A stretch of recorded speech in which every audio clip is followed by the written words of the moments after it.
It is that time of the week again. It is a Dynasty rookie mock draft. And guys, we are here. This is our last pre recorded Dynasty rookie mock draft pre NFL draft. There's only 4 days. We're 4 days away from the NFL draft starting.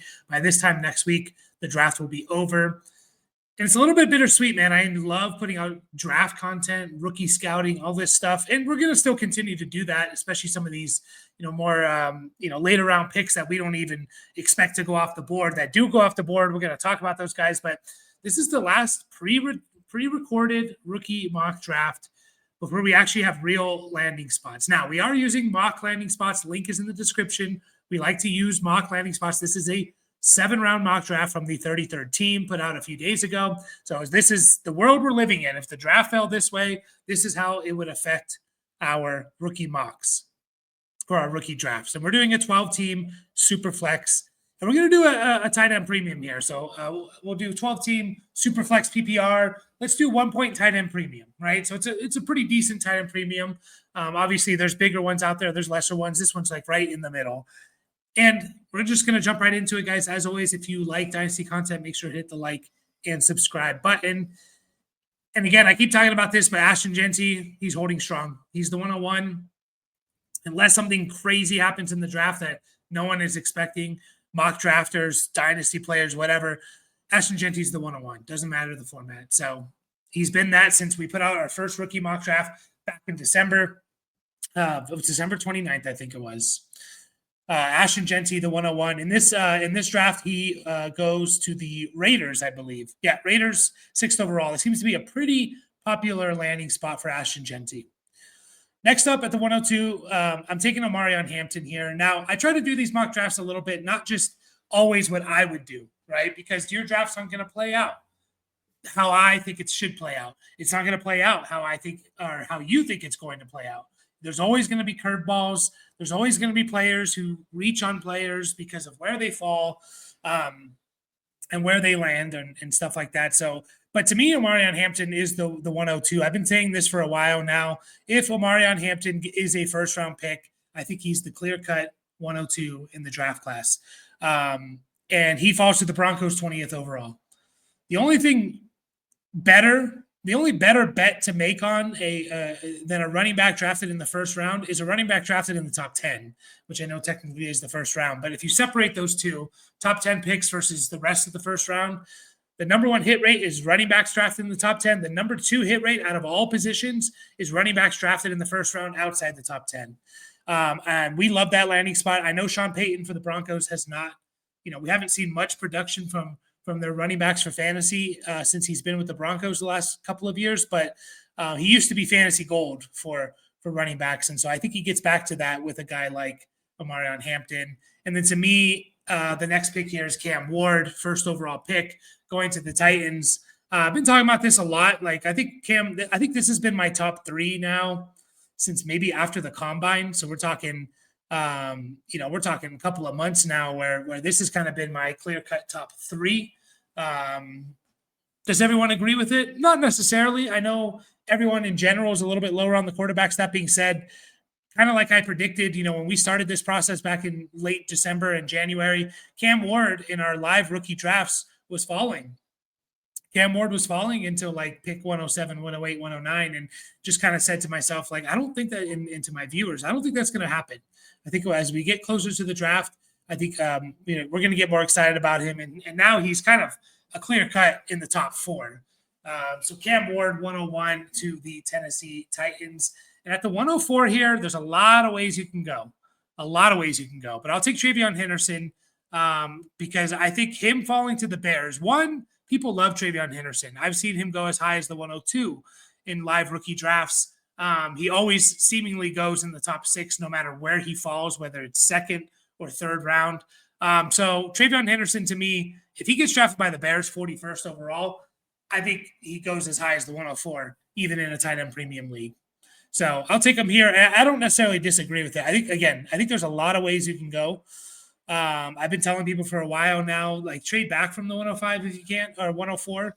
Trade back from the 104, trade back to the 108, 109, because there's a huge range of guys, in my opinion, that you could take a huge range of guys from the 104 to the 108, 109. Now, that could change depending on how the draft plays out. Sometimes the draft doesn't play out like we think it's going to.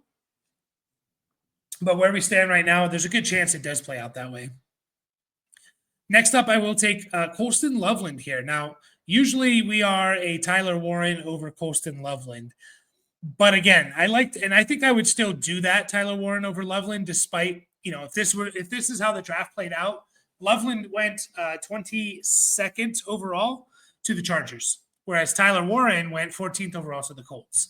I think if it plays out that way, there's a lot of drafts that are going to have Colston Loveland as the tight end one in this draft class. Just think about the story you can tell, and the story, the narrative is so important to dynasty value. When you can tell stories about people, right, it usually means that people are going to talk themselves into them a little bit more. They're going to value them a little bit higher. And you're going to hear me talking about, the story and the narrative behind some of these picks. And what's the narrative behind Colston Loveland?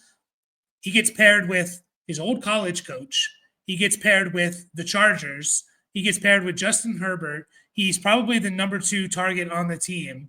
Justin Herbert targets the tight end 21% of the targeted the tight end 21% of the time last year.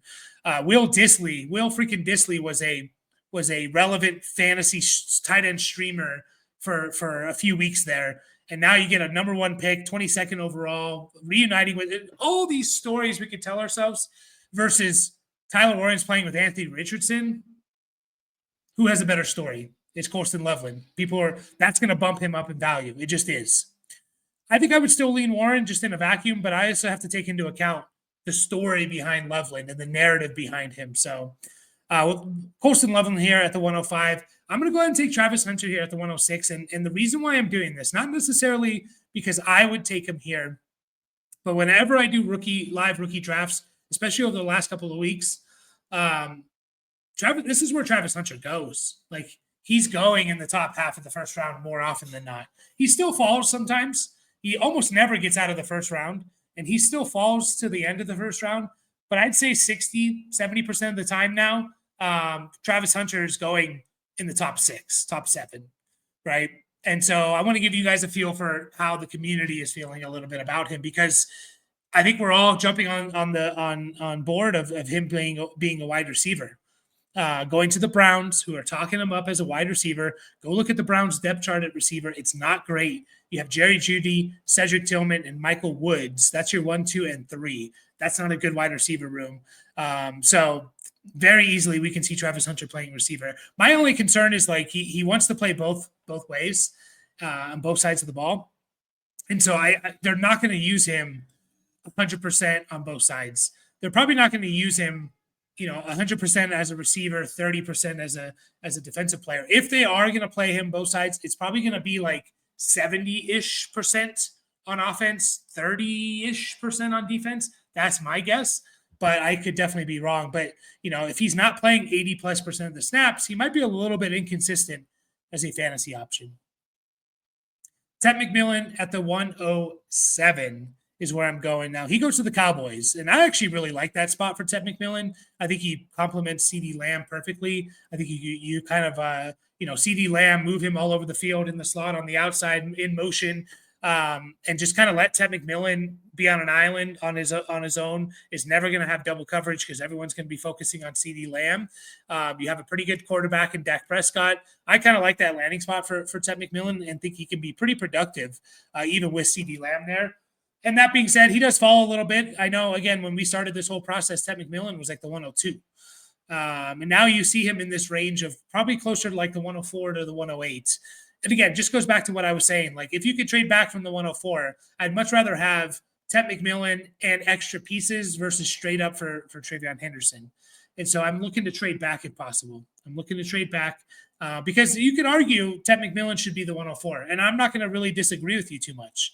This is just how I think it could play out and how, a little bit of how I would draft it as well. Tyler Warren's up next. Again, still my tight end one. I don't hate, obviously the Colts landing spot's not great, and we see it mocked all the time. That being said, what were we thinking about Brock Bowers on the Raiders last year? Brock Bowers on the Raiders, and at that time it was Gardner Minshew or Aiden O'Connell. Michael Mayer was there. Devontae Adams was there. Jacoby Myers was there. Like, we hated that Raiders landing spot, and he became the tight end one.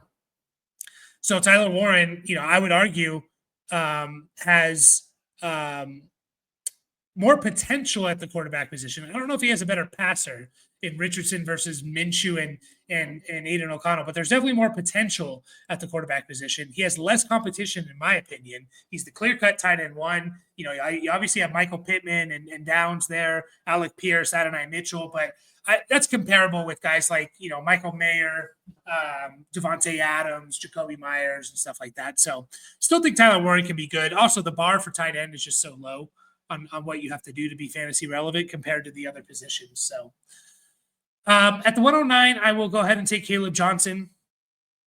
Caleb Johnson goes to the Commanders, 61st overall. I think people are really going to like that Commanders landing spot. Just think about when you think Commanders, most people are excited about the Commanders because of Jaden Daniels. So you're going to get a little bit of a boost there. Right, you're going to get that Commanders Jaden Daniel boost, and it's going to translate over to whatever running back is drafted to the Commanders. By the way, I think he comes in and potentially takes that job from Brian Robinson pretty easily. Now, is there a chance Brian Robinson's a little bit more of a thorn in his side or thorn in the fantasy manager side? Of course. But I think, there's a very good chance also he just comes in and takes that job. So Caleb Johnson, to me, I'm a little bit lower on than I think consensus. Not by much, just a little bit. But I do like that landing spot, and I do think people are going to see that. Also, people tend to stick to their priors a little bit, right?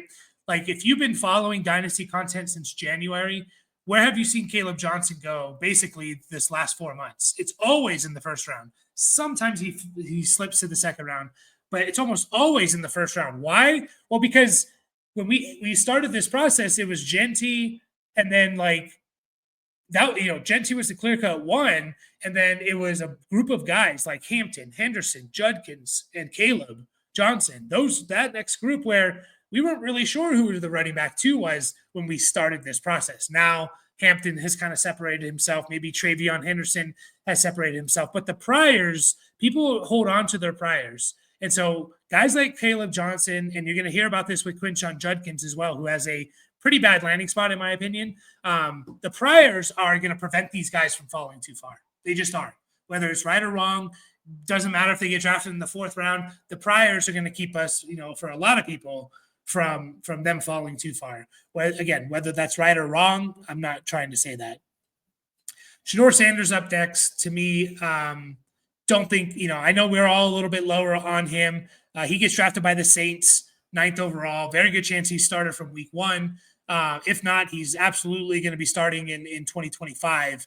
And again, I know people are down on Sanders, don't think he should be drafted here. That's the narrative behind him. So I'm a little bit worried about the outside dynasty value. People are going to be a little bit hesitant on him. They're going to need to see a little bit more from him versus a guy like Cam Ward, who we all think deserves to go 101. Even if they both produce at the same level the first month of the season, Cam Ward's going to be much higher than Shador Sanders because we believe it, right? Because we believe he should have been drafted there. So that being said, if there's an NFL team saying we think this guy's a top 10 pick, I kind of have to let the NFL tell me what they think of these quarterbacks and draft accordingly. So yeah, you can knock him down a little bit if you want. That being said, he's a quarterback in a super flex league going 9th overall. He shouldn't fall too far, in my opinion. Emeka Egbuka up next. I really like the landing spot for Emeka Egbuka. I think he's the perfect wide receiver 2 for a team. I don't think he can be an alpha number 1. I think he's the perfect wide receiver 2. So what do I want to see and where he lands is on a perfect spot where he is the wide receiver 2 with a seemingly good quarterback, and that is 25th overall to the Houston Texans, Emeka Egbuka. So he's the 2 to Nico Collins. We think we have a really good quarterback in CJ Stroud there, and really they need a second option to step up. Tank Dell is probably going to miss the whole year, if not, most of the year, if not the whole year. Stephon Diggs is gone.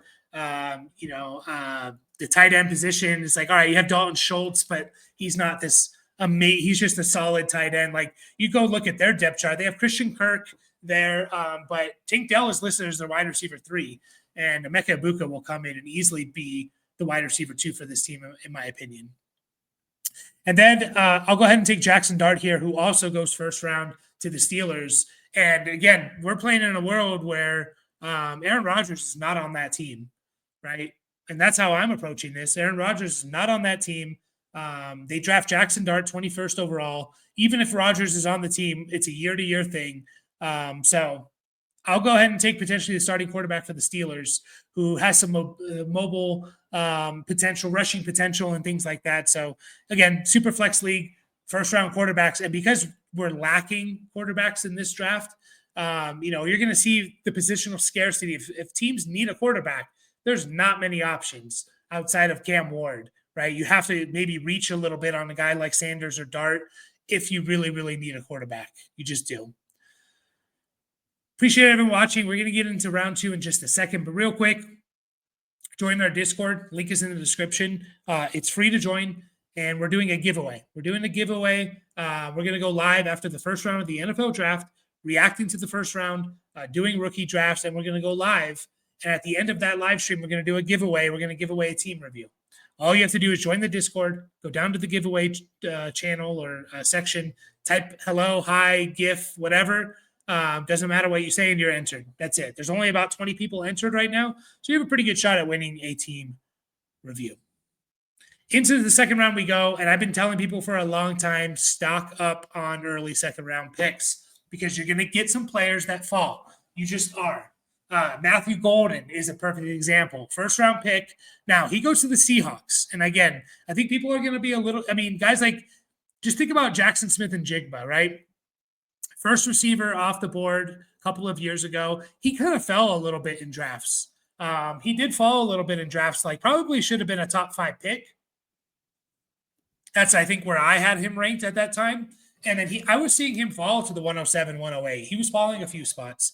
Why? Because he went to the Seahawks and Metcalf and Lockett were there. Now you get Golden going to the Seahawks. You have JSN and Cooper Kupp there, right? Like, people are going to knock down Golden a little bit. If those two guys stay healthy, JSN and Cooper Kupp, I don't expect a whole lot from Matthew Golden year 1, but I still think he's a really good player. And as early as year 1, but definitely by year 2, we could be talking about him, as a really good 2 option next to Jackson Smith and Jigba. So I'll go ahead and take Matthew Golden here. Dylan Sampson, who gets drafted by the Steelers. He gets drafted by the Steelers in the 3rd round. Dylan Sampson does, 83rd overall to the Steelers. Love that. 1, I love Dylan Sampson. I'm a big Dylan Sampson guy. I have him as my RB4. 2, he goes to the Steelers, and he's going to get work. Jaylen Warren, he's not going to just completely eliminate Jaylen Warren, but Dylan Sampson's going to get work. And if he's legit, he's going to be the main guy for the Steelers pretty easily, in my opinion. So I'll take Dylan Sampson here at the 202. And then Luther Burden at the 203, falling a little bit. This is what I mean, though. Like, stock up if you still can. Stock up on picks 201 to 204, 203, 204. Because, okay, people are going to say, no, Luther Burden shouldn't fall that far. Who, by the way, Luther Burden goes to the Titans, I believe, just double-checking here. Goes to the Titans, 35th overall. So he gets paired with Cam Ward. Obviously, Calvin Ridley's there, but there's really good opportunity there for Luther Burden, especially if Cam Ward's legit, right? People are going to say, no, he shouldn't fall that far. And that's fine. But, like, you're going to say that about any of these guys. You're going to say that about Emeka Egbuka if he falls there. First-round pick at wide receiver. Matthew Golden, first-round pick at wide receiver. Dylan Sampson, third-round pick at running back, who, by the way, second and third-round picks at the running back position hit at basically the same rate as first-round picks at wide receiver, not drafted in the top 10, right? And they hit at a better rate than top 50 picks like Luther Burden was. So Jackson Dart, first-round pick at quarter. Whoever falls here, you're going to say that about. So I don't disagree with you that Burden shouldn't be falling here, but, like, I do in the sense of, like, well, who are you going to argue should be falling over him? So Luther Burden here is my 203. And then Elijah Arroyo. This is probably the highest I've ever seen Elijah Arroyo go in a mock draft. 36th overall to the Jags. And I really like that for him because I think Arroyo is just a weapon I think he's going to be a very good receiving option at the tight end position. I think he's going to be a very good fantasy tight end. This is a tight end premium league as well. And he goes with the Jags. And just think about the Jags right now. Like, you have Brian Thomas Jr. and like, what else do we have there? Oh, yeah, you have Gabe Davis. Okay. You have Diami Brown. Sure. Right? Like, who else do you have outside of Brian Thomas Jr. as a solidified number 2 option? No one. I know people like Bretton Strange. That's mostly people that have been holding on to Bretton Strange for the last 2 years, thinking, I finally get my opportunity. Sorry, Elijah Arroyo is going to come in my opinion, and he's going to take over that tight end position and just be a weapon, potentially the number 2 target for that team, Jacksonville, and hopefully in an improved offense. At the 205 here, I'll go ahead and take a shot on Jalen Milroe. He goes to the Giants, 34th overall. What does that tell me? Well, it tells me the Giants are probably going to start him this year. Probably. Unless the Giants and like Russell Wilson or Jameis Winston are just like good for somehow. Jalen Milroe is going to find his way on the field pretty easily, in my opinion. And he's a rushing quarterback. And so he's going to be good for fantasy. All he needs to do is start. You know, guys like Jackson Dart, not only do you need them to start, you need them to be good for fantasy. Jalen Milroe, I already know is going to be good for fantasy. I just need him to start. I have half the battle done, right? So that's that's the appeal of those rushing guys. And if you don't believe me, just go look at Justin Fields' numbers a couple of years ago when he rushed for like 1,100 yards. The dude threw for like 2,400 passing yards and like 15 touchdowns or something, and was the top 7 quarterback. Quinshon Judkins falls, and I know we're going to get comments about this. There's no way Quinshon Judkins is going to fall. And why are you saying that? You're saying that because of your priors. That being said, Quinshon Judkins goes 3rd round, so he falls a little bit in the draft. He goes 3rd round, kind of mid to late 3rd round, to the Packers. He goes 3rd round to the Packers. What do you... Honestly, like people that are arguing for Quinshon Judkins, and I'm not a Quinshon Judkins hater. I think he could easily be a 1st round pick. That being said, him falling 3rd round to the Packers, what do we expect from him year 1? And guys, as much as we say, oh, this is Dynasty, we play for the future. We play for 2-3 years. Dynasty has become a lot like redraft, where we need you to pop. We need you to pop year 1. Right? Or people are already out on you. It just happens. Look at Bryce Young, the number 1 pick at the quarterback position, sucked his first year. Almost everyone was completely out on him. Completely. I was telling people to buy low on him. Almost everybody was completely out on him because he sucked year 1. We have no patience as a society. Dynasty players play a lot like redraft for a lot of different reasons. What do you expect from Quinshon Judkins year 1? And I don't want to hear like, oh, Josh Jacobs gets injured. I don't play that type of game of like predicting injuries. I just, there's no way to do it, in my opinion. Yeah, of course it can happen. The only thing I will say about Quinshon Judkins is that the Packers did give Chris Brooks and Emmanuel Wilson, I believe it was like between their carries and their catches, they did give them like combined like 100, it was over 150 touches. I think it was like 100, closer to 170 touches total. Emmanuel Wilson had over 100 carries.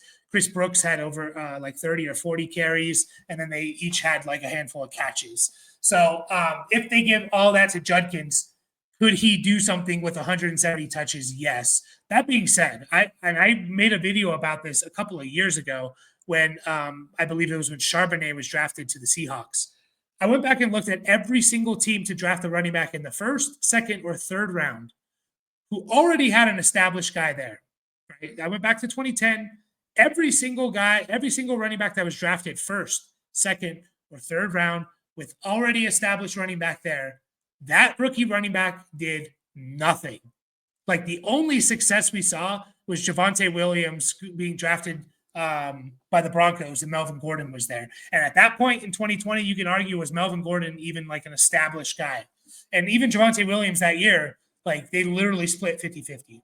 There's just been no cases, and we've seen it the last couple of years. Zach Charbonnet, Trey Benson, Marshawn Lloyd, Blake Corum. These guys do nothing. Nothing. So I don't know. In a world where we live in where Dynasty, we react so much year to year, Quinshon Judkins, him going to the Packers for me in the third round would fall. He just would fall. I don't think the Packers are going to do this, by the way. And if Quinshon Judkins goes to, let's just say, the Browns or the Steelers, he's an easy first-round pick. Easy. And we'll stop with the Quinshon Judkins talk there. But next up, we're going to go ahead and take Mason Taylor. I'm going to speed up this second half of the second round here because I do want to get to four rounds today. Mason Taylor, drafted by the Broncos. I think we love that Broncos landing spot. I know people are going to talk about Evan Ingram. And yeah, maybe Evan Ingram is a problem for Mason Taylor year one, but teams generally don't draft for what they need in 2025. They draft for what they need in 2-3 years or so. So I think it's a decent landing spot for him on the Broncos, Mason Taylor, and I think he's a good player as well. Jaden Higgins is up next here. Man, it's a pack. When we talk about narrative, here's where it comes into play a little bit. What's the narrative about first round, late first round, or early second round picks drafted, wide receiver picks drafted by the Patriots? What's the narrative? They all suck. Like they literally all suck. So I guarantee people are going to be thinking that same thing with Jaden Higgins, and no fault to his own. I actually don't mind the landing spot because they can't all suck, right? Like they literally can't. I mean, maybe they could, but Jaden Higgins has some potential. He's going to a situation where I really believe in Drake May.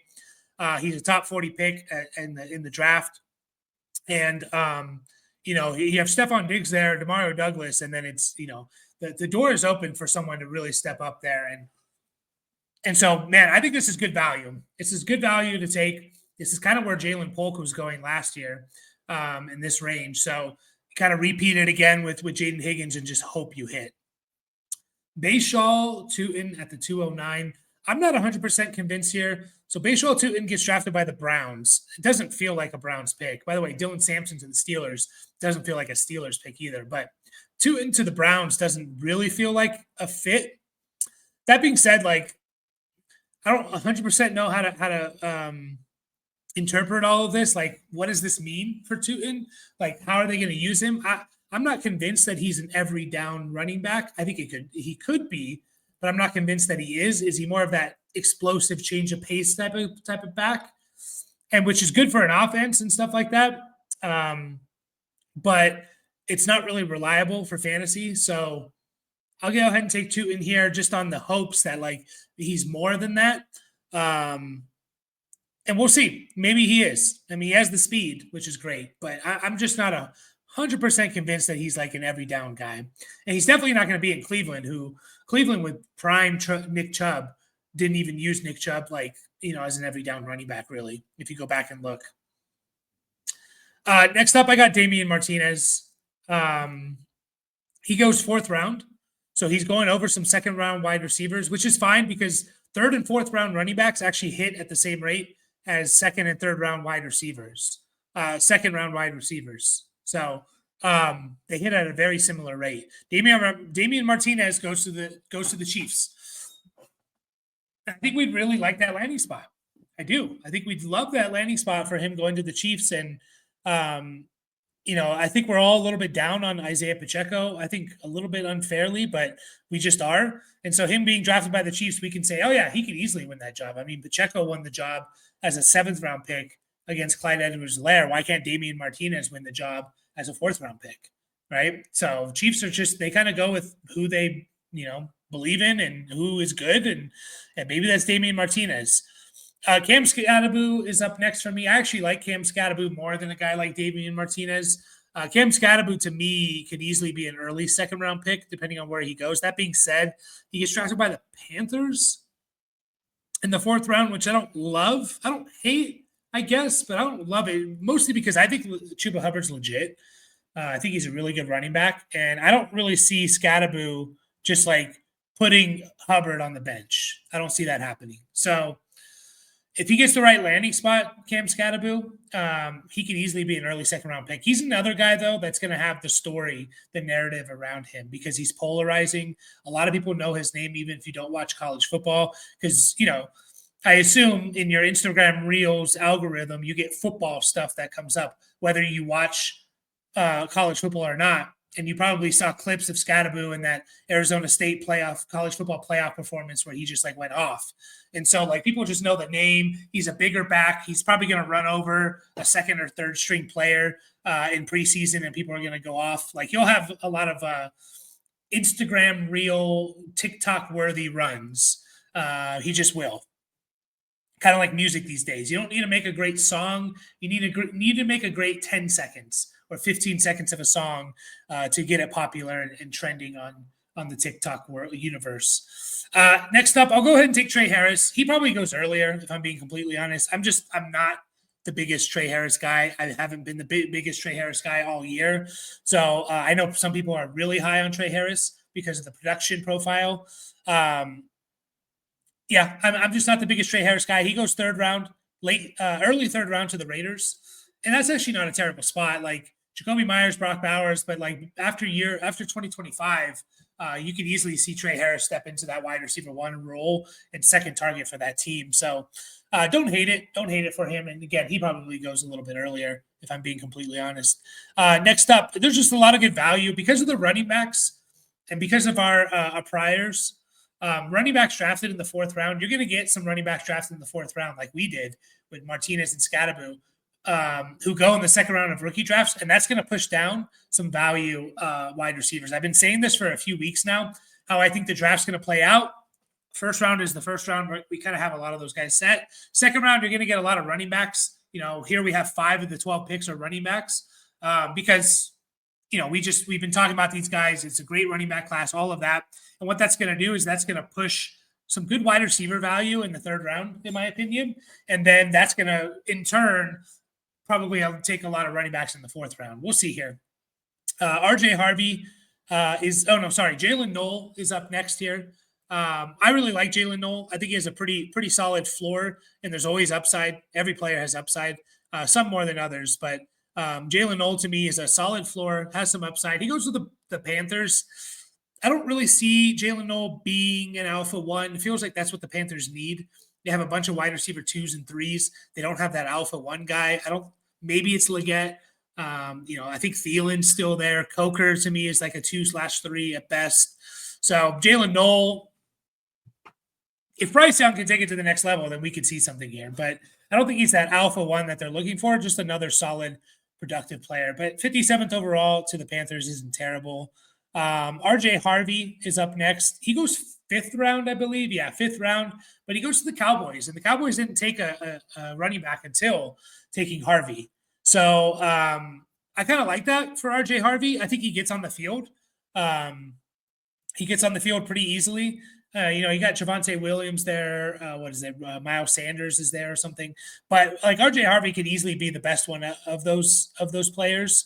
I think it would also be good news for Javonte Williams stockholders as well. But I don't mind that for Harvey. I think he gets on the field at the very least. And maybe is like the Tony Pollard to the Zeke Elliott, the RJ Harvey and Javonte Williams.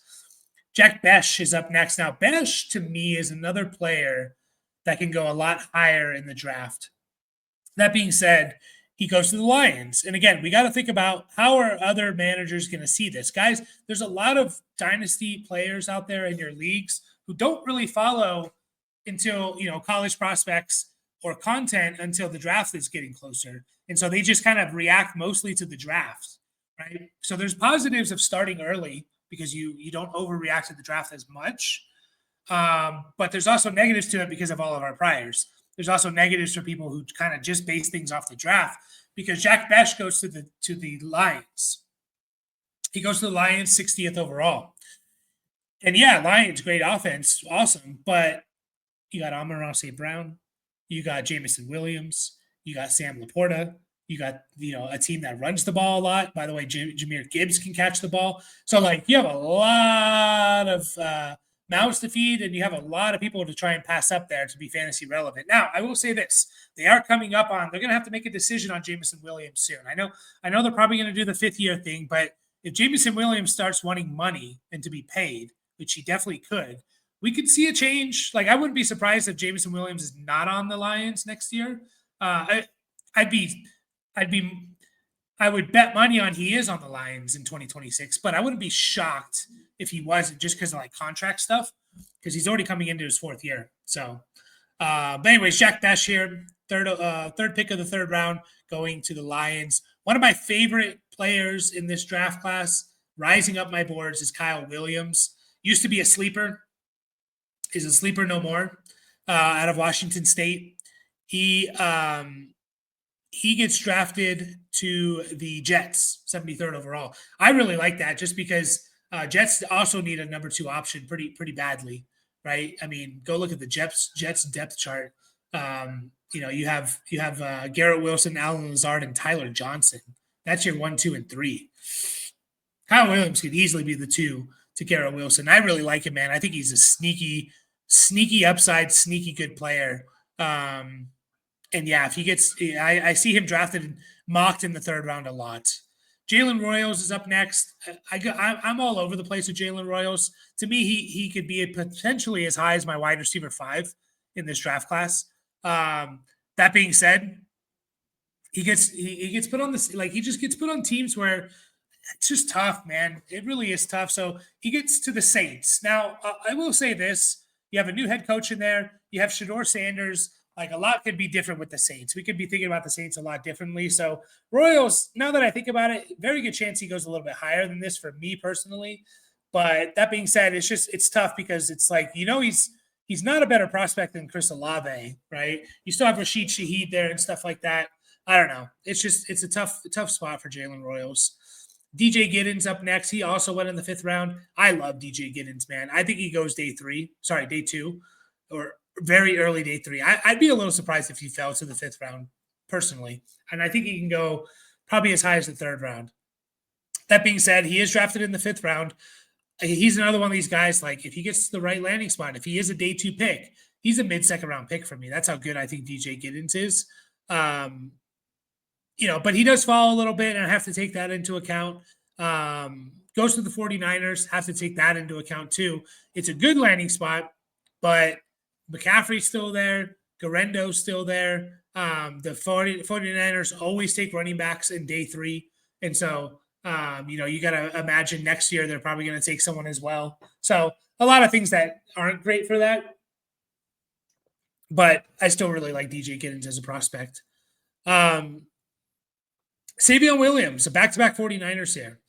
I'm taking Savion Williams, man. Like, one of my favorite guys. I made a video on him back in January saying, like, guys that I'm higher on than consensus. Savion Williams is one of them. He goes to the 49ers, and they just found their Debo replacement. That's what he is. He's their weapon. He's their weapon out of the backfield, end arounds, wildcat, whatever you want with him, man. And the 49ers are a team that I trust to use him correctly. So Savion Williams here, 3rd round, 7th pick. I love it. Alec Iomanner, who, again, if you were with us all the way back in January, was kind of like, before Matthew Golden declared, was like the wide receiver 4 for this draft class. He's fallen quite a lot. But I still think he has potential. Like, he's a big body wide receiver that can play on the outside, has good speed, can make contested catches. There's a lot to like about him. He goes to the Chiefs in the 3rd round. I don't think people are going to love that, to be honest. I don't think people are going to love 2nd round, second to last pick of the 2nd round. He goes to the Chiefs in the 2nd round. People just aren't going to love that. They're going to say Rashee Rice, Xavier Worthy, Travis Kelce, and, we haven't seen Mahomes to be Mahomes-like. Now, maybe a guy like Iomanner helps Mahomes get back to that Mahomesian type of production. We'll see. Terrence Ferguson is up next. Terrence Ferguson, athletic tight end, had one of the best combines athletically. He goes to the Eagles, end of the 3rd round. I actually really like that in a tight end premium league. I'll definitely take a shot on him here, because you get one more year of Goddard, and then Ferguson steps up and could be the tight end for the Eagles for the next 4 or 5 years. And I actually really like that. So I'll take Terrence Ferguson here. Torrey Horton, just trying to speed this up a little bit, guys, just because a lot of this is going to change. I think Torrey Horton, fourth round pick to the Patriots.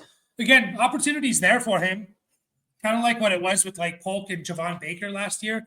I was kind of fine passing on Polk and taking a shot on Baker, just because it's two wide receivers that I liked both of, not liked both of them, but I thought they were very similar in terms of my liking towards them. Obviously one got better draft capital, just like in this one, Jaden Higgins.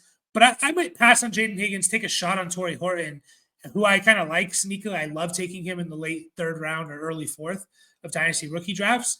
And so I might pass on Higgins in the second round and try and get Horton at the end of the third and just hope that he's the one that hits, if it so happens that he goes to the Patriots. Next up, we got a couple more picks here in the fourth round. We got Harold Fannin Jr., again, tight end premium league. Kind of a tweener, but he goes to the Jets. And we just talked about the Jets with Kyle Williams. They desperately need a second option. Also, they desperately need a tight end. Their number one tight end right now is Jeremy Rucker, third round pick a few years ago. And then Stone Smart, I think, is their tight end 2. So they don't have a great tight end room right now, unless Rucker, is good. But Harold Fannin could easily step in and be the number 2 option for that team, and definitely the tight end 1 for that team. To finish off the third round here, we have Tyler Shuck. He goes third round to the Rams. Now, I have a couple rules when it comes to quarterbacks not drafted in the first or second round. If you're drafted in the third or fourth round, I need you to either be able to run the ball really well, like a Milrow, or B, go to a team where it's like, okay, I can actually see him getting starts because of, Matthew Stafford is a little bit older and gets injured. And you're on a team that knows how to develop quarterbacks. So I'll take a shot on a guy like Tyler Shuck. Just hope that he is starting at some point this year or next year, and then you can flip him for more than what you drafted him. Because as soon as he becomes a starter, he's going to be worth more than a late third round pick, essentially. Into the fourth round, guys. Again, a lot of this is going to change, so we're just going to kind of speed run this a little bit. Jarquez Hunter goes fifth round, and he goes to the Chargers. This is the first running back that the Chargers take. So I love that for him. I will definitely be taking a shot on him late third or early fourth, even though he is a fifth round pick. All these guys are dart throws at this point, but Jarquez Hunter, he has some intriguing qualities about him for sure. And, he's going to a team where obviously they're going to use Najee Harris quite a lot. But Najee Harris is on a 1-year contract. So Jarquez Hunter is going to have the opportunity to kind of be that number 2 guy. And I kind of look at like him and Ray Davis as like similar type of prospects. Devin Neal up next. I know a lot of people love Devin Neal. I'm a little bit lower on him than consensus. That being said, I still think he's kind of in a certain tier for me of guys. By the way, that third round kind of played out like I said it was going to. A lot of wide receivers taken. We had 1, 2, 3, 4, 5, 6, 7 wide receivers taken of the 12 picks, because we take the running backs, and that pushes down the wide receivers. But Jarquez Hunter to me, Devin Neal, fifth round pick to the Eagles, if I remember correctly. I'm trying to find him here. He is fifth round to the Eagles. Again, like if you're drafted in the fifth round, I generally lean towards guys where like I lean towards guys where it's like, okay, can I see them being relevant this year? Devin Neal is not taking over Saquon Barkley or anything that Saquon Barkley is doing. So it's just tough, man, because you're going to draft Devin Neal. He's probably not going to do anything this year. And then how are you going to justify holding on to him potentially next year when he did nothing? And you have to make room for the new rookie class. So Jaden Blue is up next. I really liked Jaden Blue. He, to me, if he gets the right draft capital, he could be a second round pick, a late second, early third round pick. That's how high I am on him. But he's a 6th round pick to the Browns. That's not great. 6th round pick to the Browns is not great draft capital. That being said, I think he can play a role as a pass catcher, and I think he has that base role set. And then if he's just better than that, then he could be pretty damn good. Ollie Gordon, another running back here that people are higher on. Some people have him, fringe 1st round pick and stuff. Again, he doesn't seem to get drafted. He's going to the Ravens in the 6th round. It's like, how do you hold on to these guys? How do you hold on to these guys when they're probably not going to do anything, right? You know, Rasheen Ali was a 5th round pick by the Ravens last year. He's probably on a lot of waiver wires because he did nothing. And how do you justify holding on to a 5th round pick who's literally showed nothing? I just don't know if Ollie Gordon's really going to. Now, that being said, there is some intriguing upside just because we did see an amazing season in college from Ollie Gordon, and people think like we can recapture that. But I don't know. I'm not too optimistic about him, and especially in that landing spot where I just don't see possibilities for year one. Kyle McCord is up next here. You know, it's just a guy who. Where does Kyle McCord go? He goes 3rd round to the Browns. So, like, again, I could see him starting as early as year one, just because you have Flacco as your quarterback. Like, and I know we love Flacco, what he did that 5-6 game stretch for the Browns a couple of years ago, but we got to be honest with ourselves. That could easily not happen. So, but I'll take a shot on him in the Superflex League in the 4th round. Don't mind it. Gunnar Helm, again, tight end premium here. He goes to the Ravens. Ravens late 3rd round. Okay. You know, like they would have to move on from an Andrews or Likely, which I don't think they're going to do this year, but do they do it in 2026? Possibility. And then we'll see. I think Gunnar Helm's a solid prospect in my opinion. Ty Felton up next. He gets drafted by the Rams. Again, just kind of playing to the team they're going to. It's like, okay, Rams 3rd round pick. You know, I like the offense. I like the offensive coordinator. And so can I see him doing something, you know, potentially this year or in 2026? I could. It's crazier things have happened. At the 408, I'm going to go ahead and take Brashard Smith. He also goes to the Ravens. I think he could be a Justice Hill replacement, a more explosive Justice Hill. And then, you know, we'll see what else he does. He goes to the Ravens, if I remember correctly. Yeah, he gets drafted by the Ravens. The Ravens take Ollie Gordon and Brashard Smith in the 6th round. So just another knock on Ollie Gordon a little bit. But yeah, Brashard Smith, explosive, converted wide receiver. So kind of a fun one there. Tez Johnson is up next. Again, just kind of speed running through these a little bit because this is all going to change. Tez Johnson to the Seahawks, just kind of playing off the name a little bit there, a name we know. Trevor Etienne, take a shot on him. I think he got a decent – I'm not a big Trevor Etienne fan, but he got a decent landing spot. 6th round to the Vikings. So it's like, okay, you know, good offense. Aaron Jones is old. Jordan Mason, sure, they paid him. Doesn't mean he's going to be good necessarily, like good enough to just completely shut down anyone taking over his job. Xavier Restrepo, another 5th round pick. Just 5th round picks at the wide receiver spot don't really hit that much. So Restrepo, 5th round to the Jags. All right, there's some smoke there, right, of a possibility. And then I'll finish this off by going and getting Dylan Gabriel, who's a 5th round pick. I actually think outside of the top 4 guys in Ward, Sanders, Dart, and Milrow, that to me, Dylan Gabriel is the one where, like, I wouldn't be shocked if we're hearing about his name in a year or two and be like, oh, yeah, this guy's, like, not that bad. He goes to the Dolphins, and he can run that dink and dunk offense to perfection with the Dolphins. So, anyways, guys, appreciate you all. Join us live this week. We're going to be going live a lot for the Dynasty, for the NFL draft. Join us, please, and make sure to hit the like and subscribe button. And we will catch you guys all in the next video.